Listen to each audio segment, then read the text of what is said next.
శ్రీమాత్రే నమ. జయ గురు దత్తాత్రేయ నమ. ఈ వీడియోలో మనం ఏప్రిల్ 3వ తారీఖు నుంచి జూన్ 6వ తారీఖు మధ్యలో కర్కాటక రాశిలో సంచరిస్తున్నటువంటి కుజగ్రహ ప్రభావం ఏ విధంగా ఉండబోతుంది అనే విషయాన్ని పరిశీలించినప్పుడు ఈ కుజుడు చాలా వరకు ఎవరి జాతకంలో బలంగా ఉంటాడో వారు జీవితంలో స్వయం కృషితోనే ఎవరి సహకారం లేకుండా జీవితంలో పైకి రావడం జరుగుతూ ఉంటుంది. 65 రోజుల పాటు కర్కాటక రాశిలో సంచరిస్తున్నటువంటి కుజగ్రహ ప్రభావం వృశ్చిక రాశి వారి మీద ఏ విధంగా ఉండబోతుంది అని పరిశీలించినప్పుడు వృశ్చిక రాశి వారికి కుజుడు రాస్యాధిపతి మరియు షష్టాధిపతి కూడా అవడం వల్ల ముఖ్యంగా ఈ రాశివారి యొక్క జీవన విధానం, ఉద్యోగ విషయాలు, ఆరోగ్యం కామన్గా ఈ కుజుడి బట్టే ఆధారపడి ఉంటుంది. మరి కుజుడు ఈ రాశివారికి శుభగ్రహం అవటం వల్ల మరి కుజుడు ఎంత బలంగా ఉంటే ఈ రాశివారికి అంత ఇంప్రూవ్మెంట్ రావడం జరుగుతూ ఉంటుంది. మరి ప్రస్తుతం కుజుడు నీచ స్థితిలో కర్కాటక రాశిలో ఉన్నప్పటికీ కూడా ఈ స్థితి ఈ వృశ్చిక రాశి వారికి అంతగా ప్రభావం చూపుతాం. ఎందుకంటే భాగ్యస్థానంలో రాస్యాధిపతి సంచరిస్తున్నాడు. అంటే ఒక విధంగా వీళ్ళకి అదృష్టం వరించబోతుంది. అంటే మంచి కార్యక్రమాలు చేయడానికి ఆసక్తి చూపుతూ ఉంటారు. ఆధ్యాత్మికంగా కర్కాటకం ఆధ్యాత్మిక రాశి అవ్వడం వల్ల సహజంగా మరి ఈ కుజుడు అక్కడ బలహీనపడుతుంటాడు. అయినప్పటికీ కూడా ఈ సమయంలో మీరు ఏదైనా ఒక మంచి కార్యక్రమం 10 మందికి ఉపయోగపడే విధంగా ఒక మంచి కర్మ నిర్వహించబోతున్నారు. అంటే ఏదన్నా ఒక గృహాన్ని లేదంటే ఒక స్థిరాస్తిని అది మీ యొక్క పేరెంట్స్కో లేదా మీ కుటుంబానికో కొనడం జరుగుతూ ఉంటుంది. అయితే మీరు ఎక్కడో దూర ప్రాంతంలో వేరే ప్రాంతంలో ఉన్నప్పటికి కూడా ఇక్కడ ఉన్నవారి సౌకర్యం కొరకు ఒక స్థిరాస్తి సమకూర్చడం, అలాగే పెద్దవారిని మీ తల్లిదండ్రుల్ని ఒక విధంగా కేర్ చూపించి వాళ్ళ అవసరాలు తీర్చిదిద్దే విధంగా సౌకర్యాలు కల్పించే అవకాశం ఉంది. వ్యక్తిగతంగా మీలో ఉన్నటువంటి కొన్ని బలహీనతలు తగ్గించుకొని మిమ్మల్ని మీరు సంస్కరించుకొని ఒక ఆధ్యాత్మిక రంగంలోకి ఒక మంచి మార్గంలో మీరు ప్రయాణించడానికి ఈ గ్రహస్థితి మీకు చాలా వరకు సహకరిస్తుంది.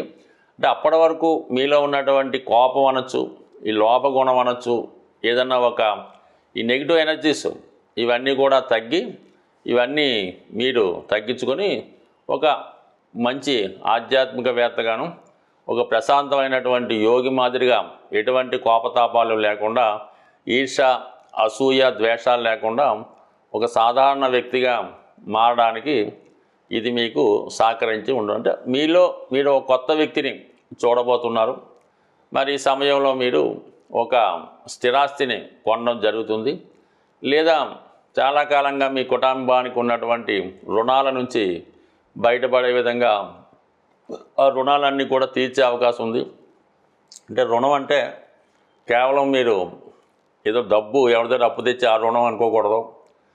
తల్లిదండ్రుల్ని చూడవలసిన రుణం ఆ విధంగా ఖర్చు అవ్వచ్చు. మీ యొక్క పిల్లలకి చదువు చెప్పించడం, సరైన సమయంలో వివాహం జరిపించడం, వారికి కావాల్సినటువంటి సౌకర్యాలు చూడటం, ఇవి కూడా మీరు రుణాన్ని తీర్చుకోవడం జరుగుతూ ఉంటుంది.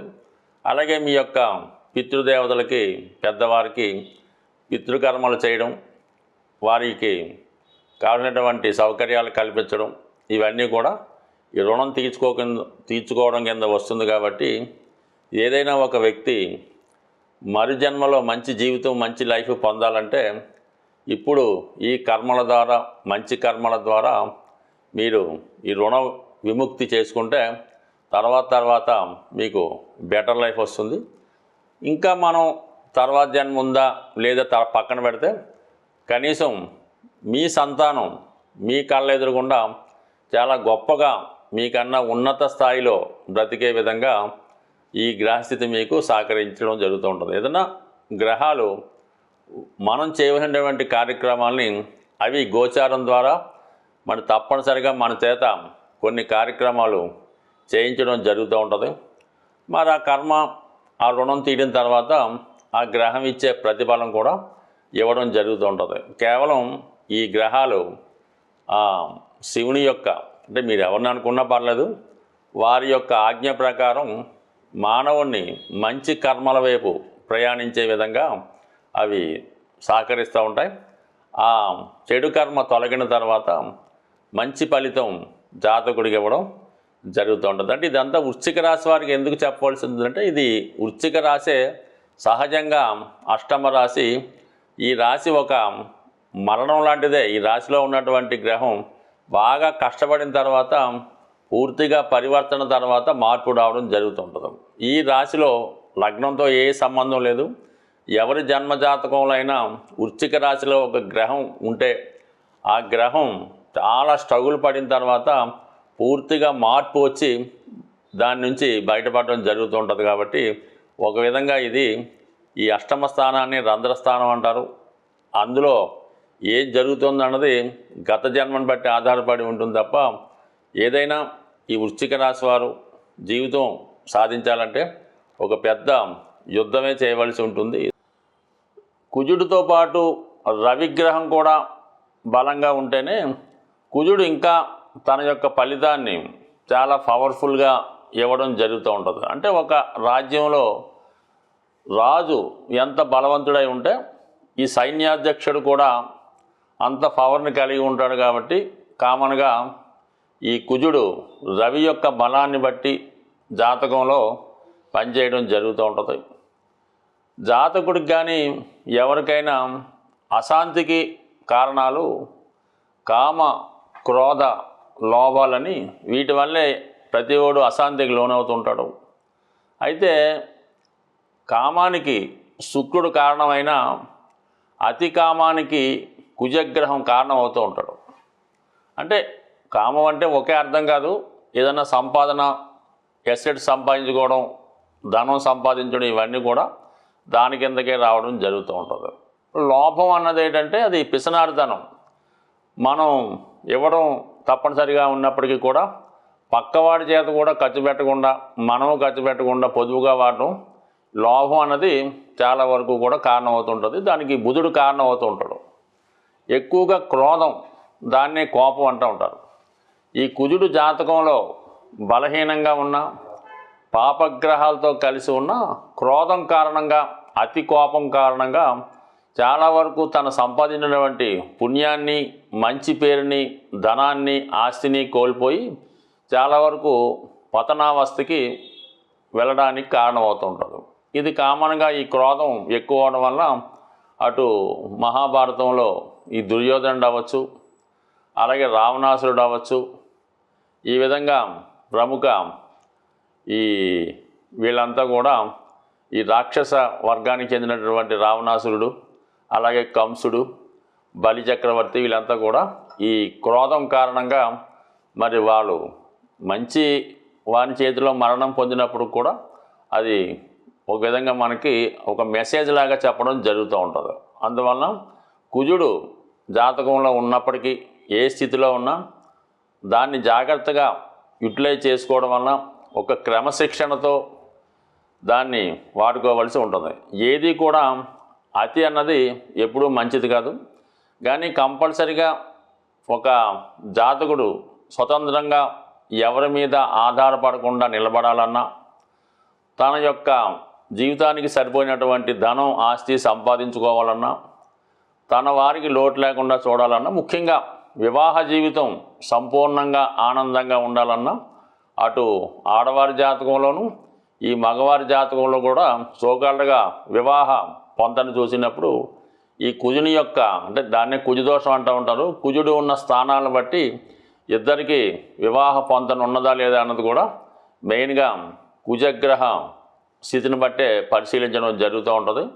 అందువలన ఏంటంటే వివాహ జీవితం సరిగ్గా సాగాలన్నా, తర్వాత సంతానం కలగాలన్నా, భార్యాభర్తలు తగులాడకుండా ఉండాలన్నా కుజుని యొక్క బలం, కుజుని యొక్క స్థితి తప్పనిసరిగా పరిశీలించవలసి ఉంటుంది. కుజుడు మీకు అనుకూలంగా మారాలంటే చాలా ఈజీ మాట. కుజుడు తొందరగా అనుగ్రహించే గ్రహం కాబట్టి కుజగ్రహం మీకు అనుకూలించాలంటే సాధ్యమైనంత వరకు మీరు ఈ మంగళవారం రోజు హనుమాన్ చాలీసా పారాయణ వల్ల, హనుమాన్ని పూజించడం వల్ల, మంగళవారం నియమంగా ఉండడం వల్ల చాలా వరకు మీరు కుజుని యొక్క అనుగ్రహానికి పాత్రలవుతుంటారు. ఇంకో రకంగా కుజుని యొక్క బలం కావాలంటే, ఎనర్జీ కావాలంటే ప్రతిరోజు వ్యాయామం చేయడం వల్ల, నడక రన్నింగు చేయడం వల్ల కుజుడు మీకు ఒక విధమైన శక్తిని, కాన్ఫిడెన్స్ని ఇవ్వడం జరుగుతూ ఉంటుంది. మరి ఇంకా ఎక్కువ కుజుని యొక్క శక్తి కావాలనుకున్నవారు ఏదైనా ఒక జిమ్ ట్రైనర్ ద్వారా ఆ ప్రయత్నం చేయడం వల్ల ముఖ్యంగా కాన్ఫిడెన్స్ పెరుగుతూ ఉంటుంది. ముఖ్యంగా ఎవరైతే నిరుద్యోగులుగా ఉంటారో వాళ్ళు ఏంటంటే ఈ వ్యాయామం, ఫిజికల్ ఫిట్నెస్ ద్వారా చేసుకుంటే అటు ఇంటర్వ్యూలో నెగ్గడానికి కానీ, కాంపిటేటివ్గా ఏ పనైనా చేయడానికి కారణం అవుతూ ఉంటుంది. కాబట్టి యువకులు, ఉత్సాహవంతులు ఆ విధంగా చేయొచ్చు. ఎక్కువగా స్త్రీలు హనుమంతుణ్ణి, సుబ్రహ్మణ్య స్వామిని పూజించుకోవడం, మంగళవారం నియమంగా ఉండడం వల్ల చాలా వరకు మీకు ఈ కుజగ్రహ అనుగ్రహం లభిస్తూ ఉంటుంది. దాని తర్వాత మనం చాలా విషయాల్లో ఓడిపోతున్నాం, ఏదన్నా ఒక భూమి కొనాలంటే అవ్వడం లేదు, అప్పులు తీరడం లేదు అనుకున్న వాళ్ళు కుజుని యొక్క అనుగ్రహం బలంగా ఉన్నవారితో మీరు స్నేహం చేయవలసి ఉంటుంది. అంటే ఆ కుజగ్రహం అనుగ్రహం ఎవరి మీద ఉంటుందంటే కేవలం ఈ యూనిఫారం వేసుకొని విధి నిర్వహణ చేస్తూ ఉంటారు కదా, ఎక్కువగా ఈ ఫారెస్ట్ డిపార్ట్మెంటు, ఈ పోలీస్ డిపార్ట్మెంటు, ఎక్సైజ్ డిపార్ట్మెంట్ వారితో, అందులో మీకు ఏదైనా దగ్గర బంధుత్వం, స్నేహం మీతో చదువుకున్న వాళ్ళు ఉంటే వాళ్ళతో ఎక్కువ ఫ్రెండ్షిప్ చేయడం వల్ల, వాళ్ళతో రెగ్యులర్గా మీకు టచ్లో ఉండడం వల్ల ఏమవుతుందంటే ఆటోమేటిక్గా మీలో ఉన్నటువంటి కుజుడు యాక్టివేట్ అవ్వడం ద్వారా కుజుని యొక్క బలం పెరగడం జరుగుతూ ఉంటుంది. ఇక అన్ని రకాలుగా సమస్యలు అంటే వివాహ సమస్యతో ఉన్నవారు ఆంజనేయ స్వామిని తమలపాకులతో పూజ చేయవలసి ఉంటుంది. రుణ బాధలు ఉన్నవాళ్ళు ఆంజనేయ స్వామిని సింధూరంతో పూజ చేయవలసి ఉంటుంది. అంటే ఎదటివాడి యొక్క ఈర్ష్యకి, అసూయకి గురైన వాళ్ళు, పెద్ద పెద్ద ప్రాజెక్టులు పెట్టుకొని వాటిని పూర్తి చేయాలనుకున్నవారు ఆంజనేయ స్వామికి వడమాల సమర్పించడం ద్వారా, అలాగే శత్రుబాధలు పోవాలనుకున్నవారు ఆంజనేయ స్వామికి నిమ్మకాయల దండ, సంతానం కావాలనుకున్నవారు ఆంజనేయ స్వామికి వడమాల, ఈ విధంగా ప్రతిదానికి కూడా ఈ స్వామివారి దగ్గర పరిహారాలు ఉన్నాయి. అవి నమ్మకంతో చేయవలసి ఉంటుంది, మన శక్తి కొలది చేయవలసి ఉంటుంది. అంటే శక్తి కొలది అన్నప్పుడు ఎలా ఉంటుందంటే ఏదో చిన్న విద్యార్థి ఉన్నాడు, చాలా పేద కుటుంబం, వాడు ఏదో కొద్దిగా ఒక 21 తమలపాకులతో పూజ అయినా సరిపోతుంది. మనం బాగా ధనవంతులం, నెలకు 3-4 లక్షలు సంపాదిస్తాం అనుకున్న వాళ్ళు వాడు 108 తమలపాకులు కాకుండా ఒక తమలపాకుల బుట్ట, దాంతో అభిషేకం చేయడం వల్ల, అంటే వాళ్ళ శక్తి కొలది చేయడం అంటే ఇదే అర్థం అన్నమాట. దానివల్ల అలా చేయాలి తప్ప అది మనం ఒకరితో పోల్చుకోకుండా మన శక్తి ఎంతవరకు అనుకరిస్తుందో మనస్ఫూర్తిగా ఏదైనా ఇటువంటి పరిహారం మీరు చేయడం వల్ల శీఘ్రంగా మీకు స్వామి యొక్క అనుగ్రహం లభించే అవకాశం ఉంది. బట్ ఏదైనా భూమి దక్కాలంటే ఆంజనేయ స్వామి అనుగ్రహం తప్పనిసరిగా ఉండాలి. కాబట్టి సాధ్యమైనంత వరకు ఈ భూమి కావాలనుకున్న వాళ్ళు ఆంజనేయ స్వామిని పూజించుకోవడం, కుజగ్రహ అనుగ్రహం కోసం మంగళవారం నియమంగా ఉంటూ, మరి ఈ మధ్యకాలంలో వస్తున్నటువంటి ఈ కరుంగలి మాల ధరించడం వల్ల కానీ, 3 ముఖాల రుద్రాక్ష ధరించడం వల్ల కానీ, లేదంటే ఈ పగడం, మంచి జాతి పగడం దొరికినప్పుడు దాన్ని ఉంగరంగా ధరించడం వల్ల కానీ, లేదా ఇవన్నీ కానప్పుడు కాపర్తో తయారు చేసినటువంటి కడియం కానీ ఉంగరం కానీ ధరించడం వల్ల, రాగి గ్లాసులో వాటర్ తాగడం వల్ల, రాగి పాత్రలు ఉపయోగించడం వల్ల కూడా కుజగ్రహ అనుగ్రహం ఉంది. కుజగ్రహం అనుగ్రహం ఉన్నవాడికి రుణాలు అయితే ఉండవు. స్వస్తి.